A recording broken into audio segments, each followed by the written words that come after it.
In this video, I'll show you how to open downloaded files on PC. Ensure you subscribe and turn on the bell notification to this channel for lots of educational guides and contents like this. If you'd love to open downloaded files on your PC, at first you need to head over to your browser, right? This is our browser. I'm currently on Facebook. So click on the three dotted icons, right? You're gonna see the downloads, right? Click on the downloads. From here, you're gonna see a whole lot of options, right? So if you love to open any downloaded one, just click on it, right? So just click on it.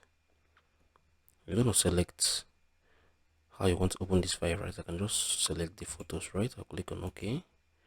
So I'm gonna wait for it to load up right now. So it's currently loading. So yeah, so this is it. This is basically how you can open downloaded files here on PC. If you find this video helpful, share thoughts below in the comment section. Thank you guys for watching through. I'm gonna see you all in the very next one.